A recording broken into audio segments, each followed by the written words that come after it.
एक बार फिर विवादों में नवजोत सिंह सिद्धू करतारपुर साहिब पहुंचने पर इमरान खान को बताया अपना बड़ा भाई। सिद्धू बोले, इमरान ने मुझे बहुत प्यार दिया है, मैं इस लायक नहीं, फिर भी दिया सम्मान। सिद्धू ने करतारपुर साहिब से वापस लौटने पर भी किया इमरान का गुणगान। कहा, पीएम मोदी और इमरान की वजह से खुल पाया करतारपुर कॉरिडोर। सिद्धू ने कहा, मुझे 3 करोड़ पंजाबियों में और पाकिस्तान के लोगों में भी रब दिखता है। सिद्धू के पाकिस्तान प्रेम पर बीजेपी का हमला। कहा, ये कांग्रेस का अलग पैटर्न है, अलग डिजाइन है। बीजेपी बोली, सिद्धू ने राहुल के कहने पर इमरान को बड़ा भाई कहने के लिए कहा। हिंदू को कांग्रेस आईएसआईएस बोको हराम कहती है। पात्रा ने कहा, खुर्शीद, मणिशंकर अय्यर और राहुल पैटर्न का हिस्सा हैं। बीजेपी नेता अनिल सरीन का हमला। सिद्धू का दिल पाकिस्तान में, शरीर हिंदुस्तान में, भारत से ज्यादा पाकिस्तान को देते हैं तवज्जो। सिद्धू के बयान पर बरसे कांग्रेस नेता मनीष तिवारी भी। इमरान खान किसी का बड़ा भाई हो सकता है, भारत का नहीं। पुंछ में अपने जवानों की शहादत हम कैसे भूल सकते हैं। कांग्रेस सांसद गुरजीत सिंह औजला ने किया सिद्धू का बचाव। इमरान और नवजोत पुराने दोस्त, तो इसमें लोगों को दिक्कत क्या। सिद्धू के समर्थन में बोले पंजाब के मंत्री प्रगट सिंह। कहा, पीएम मोदी पाकिस्तान जाए तो वो देश प्रेमी, सिद्धू जाए तो वो देशद्रोही। अकाली नेता दलजीत चीमा का तंज। सिद्धू प्रचार चाहते हैं, इमरान को बड़ा भाई कहेंगे तो चर्चा होगी ही, इसीलिए ऐसी बातें करते हैं। राजस्थान में गहलोत कैबिनेट के मौजूदा सभी 21 मंत्रियों का इस्तीफा। रविवार दोपहर 2 बजे कांग्रेस मुख्यालय जाएंगे सभी मंत्री। रविवार को 4 बजे हो सकता है शपथ ग्रहण समारोह। कांग्रेस कार्यालय में दोपहर 2 बजे पहुंचेंगे सभी मंत्री। राजस्थान में मंत्रिमंडल विस्तार पर सीएम गहलोत का बयान। पता नहीं कि किसकी लॉटरी लगने वाली है, लॉटरी खुलने का बेसब्री से इंतजार है। गहलोत कैबिनेट में मुरारीलाल मीणा, ब्रजेंद्र ओला और हिमाराम चौधरी को मंत्री बनाने की चर्चा। दीपेंद्र सिंह शेखावत और विश्वेंद्र सिंह को मिल सकती है जगह। फिर दिल्ली के दौरे पर आएंगी ममता बनर्जी, 22 से 25 नवंबर तक रहेंगी। गोवा फॉरवर्ड पार्टी के किरण कांडोलकर ने कई नेताओं के साथ टीएमसी ज्वाइन किया। पिथौरागढ़ में पुष्कर धामी की राजनाथ सिंह ने की तारीफ। कहा, धोनी की तरह कर रहे हैं बैटिंग। पिथौरागढ़ में शहीद सम्मान यात्रा में शामिल हुए रक्षा मंत्री राजनाथ सिंह। कांग्रेस की बागी विधायक अदिति सिंह का हमला। कहा, लखीमपुर पर प्रियंका ने हमेशा राजनीति की। कांग्रेस की बागी विधायक अदिति सिंह ने प्रियंका पर बोला हमला। कहा, किसानों पर पॉलिटिक्स कर रही हैं प्रियंका। दिल्ली के सिंघू बॉर्डर पर रविवार को होगी संयुक्त मोर्चा की बैठक। आगे की रणनीति पर करेंगे चर्चा। इंडिया टीवी से बातचीत में बोले किसान नेता राकेश टिकैत, एमएसपी पर कानून की गारंटी मिलनी चाहिए। 22 तारीख को एमएसपी पर कानून को लेकर निकालेंगे रैली। राकेश टिकैत ने कहा, सरकार को कमेटी गठित कर किसानों के सभी मुद्दों पर बात करनी चाहिए।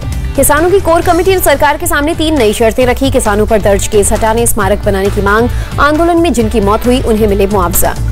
मीटिंग में हुआ तय, सरकार एक मीटिंग रख इन मुद्दों पर समाधान निकाले, उसके बाद आंदोलन खत्म करने पर होगा फैसला। किसानों ने कहा, लखनऊ दिल्ली बॉर्डर पर प्रदर्शन और पार्लियामेंट कूच 22, 26 और 29 नवंबर को पहले की तरह ही जारी रहेंगे। किसान नेता दर्शन पाल सिंह ने कहा, 22 नवंबर को लखनऊ में होने वाली रैली को कामयाब बनाना है मकसद। बीजेपी नेता वरुण गांधी की मांग, देश के हित में एमएसपी पर गारंटी देने की किसानों की मांग सरकार को मान लेनी चाहिए। रद्द हो राजनीति से प्रेरित एफआईआर। सीएम गहलोत का पीएम मोदी पर हमला। कहा, इतिहास में लिखा जाएगा, देश के पीएम ने माफी मांगी थी। राजस्थान के गवर्नर कलराज मिश्र ने कहा, कृषि कानून किसानों के हित में था, प्रशासन कुछ लोगों को किसानों को समझा नहीं सका। कृषि कानूनों को वापस लेने का मुस्लिम नेता अरशद मदनी ने किया स्वागत। बोले, सीएए कानून भी हो निरस्त। भारतीय इमाम संगठन के चीफ का बयान। कहा, नागरिकता को लेकर हमें डरने की जरूरत नहीं। जमाते इस्लामी हिंद के उपाध्यक्ष मोहम्मद सलीम इंजीनियर की पीएम से अपील, सीएए और एनआरसी कानूनों को भी वापस ले सरकार। संसद सत्र शुरू होने से पहले बोले लोकसभा स्पीकर ओम बिरला, सभी मुद्दों पर होगी चर्चा। राहुल गांधी का मोदी सरकार पर वार। कहा, अब चीनी कब्जे का सत्य भी मान लेना चाहिए। राहुल गांधी को विदेश मंत्री एस जयशंकर का जवाब, हमें नहीं लगता कि भारत के रुख पर चीन को किसी तरह का कोई संदेह है। रक्षा मंत्री राजनाथ सिंह की चीन को 2 टोक, अपने पड़ोसियों से अच्छे संबंध चाहता है भारत, पर 1 इंच जमीन पर कब्जा करने की कोशिश की तो करारा जवाब मिलेगा। पूर्वी वायुसेना कमान के प्रमुख ने बंगाल के पानागढ़ वायु स्टेशन में की तैयारियों की समीक्षा। जम्मू कश्मीर के कुलगाम में मुठभेड़ में मारा गया एक आतंकी। मुदासिर अहमद A+ कैटेगरी का आतंकी था।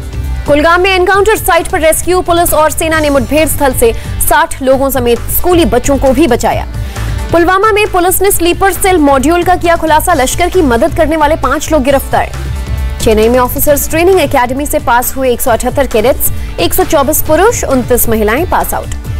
शहीद दीपक नैनवाल की पत्नी ज्योति नैनवाल को भी मिला भारतीय सेना में commission. US India business council की चेयरमैन निशा बिस्वाल का बयान। कहा, अमेरिकी कंपनियों के लिए भारत महत्वपूर्ण व्यापारिक भागीदार। केंद्रीय मंत्री धर्मेंद्र प्रधान ने किया नॉर्थ ईस्ट एजुकेशन कॉन्क्लेव को संबोधित। कहा, विविध भाषाएं लाती हैं एकता। गंगा एक्सप्रेसवे को मिली परिवहन मंत्रालय से मंजूरी। 12 जिलों को जोड़ेगा एक्सप्रेसवे। बद्रीनाथ मंदिर के कपाट बंद, शीतकालीन सत्र के लिए किए गए बंद। आंध्र प्रदेश में बारिश और बाढ़ से भारी तबाही। सीएम जगनमोहन रेड्डी ने बाढ़ग्रस्त इलाकों का किया दौरा। कडप्पा जिले में राहत और बचाव कार्य में जुटी वायुसेना। 6 अलग अलग जिलों से किया गया लोगों का रेस्क्यू। कर्नाटक में भी भारी बारिश के बाद हालात खराब। भैरा सागर झील से पानी ओवरफ्लो हो रहा है। आंध्र प्रदेश के 4 जिलों में भारी बारिश ने ढाया कहर। अब तक 20 लोगों की मौत। पुडुचेरी में भी भारी बारिश, पूरे शहर में भरा पानी। पुडुचेरी की उपराज्यपाल तमिलिसाई सुंदरराजन ने बारिश प्रभावित लोगों से की मुलाकात। शिविर में रहने वाले लोगों को भोजन परोसा, खुद भी खाया। पंजाब में बठिंडा अमृतसर हाईवे पर बॉक्स में पैक ग्रेनेड मिले। पूरे इलाके में की गई घेराबंदी। हैदराबाद में एक स्नैचर गिरफ्तार। पहले भी आरोपी सिटी पुलिस एक्ट के तहत किया जा चुका है जेल। अहमदाबाद में वैन और टैंक की टक्कर में 5 लोगों की मौत, 3 लोग घायल। मध्य प्रदेश के भिंड में ई-कॉमर्स कंपनी के नाम पर गांजा बेचने का मामला। पुलिस ने कंपनी के कर्मचारी निदेशकों को बनाया आरोपी। कर्नाटक के मांड्या में ऑटो रिक्शा और लॉरी की जबरदस्त टक्कर, एक ही परिवार के 5 लोगों की मौत। जोधपुर में तेज रफ्तार कार ने बाइक सवार पति पत्नी को पीछे से मारी टक्कर, हवा में उछले दोनों, वीडियो वायरल। अब दिल्ली मेट्रो में खड़े होकर भी सफर कर सकेंगे यात्री। वायु प्रदूषण को देखते हुए डीडीएम ने दी मंजूरी। दिल्ली में पीयूसी सर्टिफिकेट उल्लंघन मामले में 3446 चालान। 1 से 17 नवंबर के बीच हुए चालान। नोएडा को 10 लाख से कम आबादी की श्रेणी में सबसे स्वच्छ शहर का पुरस्कार मिला। नोएडा की 4 रेटिंग रही। गुजरात के कच्छ में 2 ड्रग्स तस्कर गिरफ्तार, 1.5 किलो चरस जब्त। असम सरकार का बड़ा फैसला, भूटान के छात्रों के लिए 2 MBBS सीट होगी रिजर्व। विशाखापट्टनम में टीडीपी समर्थकों का प्रदर्शन, पुलिस के साथ हाथापाई भी हुई। सीएम जगनमोहन रेड्डी को पुतला जलाया। कोलकाता में बंगाल बीजेपी अध्यक्ष सुकांत मजूमदार SLST उम्मीदवारों के विरोध में हुए शामिल। ये मुजफ्फरनगर में पुरानी रंजिश को लेकर एक शख्स को पीट कर मार डाला, 2 गिरफ्तार।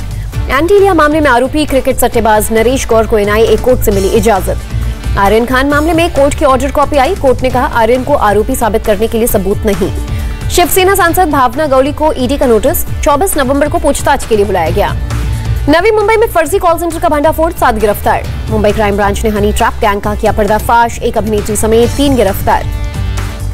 आरोपियों के पास से पुलिस को 7 मोबाइल मिले, 8 लाख से ज्यादा की ज्वेलरी और 2 कार बरामद। महाराष्ट्र में 27 अक्टूबर से 19 नवंबर तक राज्य परिवहन कर्मचारियों की हड़ताल से MSRTC को 279 करोड़ रुपए का नुकसान। देश में वैक्सीनेशन का आंकड़ा 116 करोड़ के पार, स्वास्थ्य मंत्रालय ने जारी किए आंकड़े। देश में कोरोना के 10,000 से ज्यादा नए मामले, पिछले 24 घंटे में 267 संक्रमितों की मौत। कोविन ऐप और वेबसाइट अब बताएगा वैक्सीनेशन का स्टेटस। नया फीचर कोविन प्लेटफॉर्म से जोड़ा गया। केरल में कोरोना के 6,000 से ज्यादा मामले। महाराष्ट्र में कोरोना के 24 घंटे में 833 नए मामले, 15 की मौत। आंध्र प्रदेश में कोरोना के 164 मामले, 1 की मौत। कर्नाटक में कोरोना के आज 213 नए मामले, 370 मरीज रिकवर। दिल्ली में कोरोना के 32 मामले, 24 घंटे में किसी की मौत नहीं। गुजरात के दाहोद में कोरोना को मात देकर 202 दिन बाद अस्पताल से घर लौटी एक महिला। कनाडा ने बच्चों के लिए फाइजर की कोविड वैक्सीन को भी दी मंजूरी। 4 धाम यात्रा पर हरीश रावत की सियासत, कहा यात्री नहीं तो प्रतिबंध हटा रही सरकार।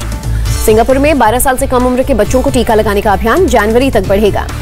रूस में शनिवार को कोरोना से रिकॉर्ड मौत, 1254 मरीजों ने तोड़ा दम। चीन में मल्टीनेशनल कंपनियों पर अटैक जारी, रिपोर्ट न देने पर अलीबाबा कंपनी पर भी फाइन। किसी तीसरे देश के नागरिकों को कुर्था जयनगर रेल मार्ग से भारत जाने की अनुमति नहीं देगा नेपाल, अधिकारियों ने जताई थी चिंता। IPL का 15वां सीजन भारत में होगा। BCCI सचिव जय शाह ने कहा नई टीमों के शामिल होने से और रोमांचक होगा। 21 नवंबर को कोलकाता में भारत न्यूजीलैंड के बीच तीसरा मुकाबला, क्लीन स्वीप के इरादे से उतरेगी टीम। चेन्नई सुपर किंग्स ने चेन्नई के कलईवनार आरंगम में मनाया जीत का जश्न। CM स्टालिन, कप्तान धोनी, BCCI सचिव और कपिल देव रहे मौजूद। गोवा में शुरू हुआ 52वां इंटरनेशनल फिल्म फेस्टिवल, पहली बार OTT प्लेटफॉर्म्स पे ले रहे हिस्सा।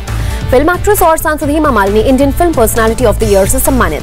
भारतीय अंतर्राष्ट्रीय फिल्म महोत्सव को लेकर केंद्रीय मंत्री अनुराग ठाकुर ने कहा सैकड़ों आवेदनों में 75 यंग क्रिएटिव माइंड्स को चुना गया। वरुण धवन और कियारा आडवाणी की फिल्म जुग जुग जियो 24 जून 2022 को होगी रिलीज। करण जौहर की धर्मा प्रोडक्शन ने बनाई फिल्म। इंडिया टीवी हर वक्त हर जगह डाउनलोड करने के लिए सर्च करें India TV news Google play store या ऐप स्टोर पर।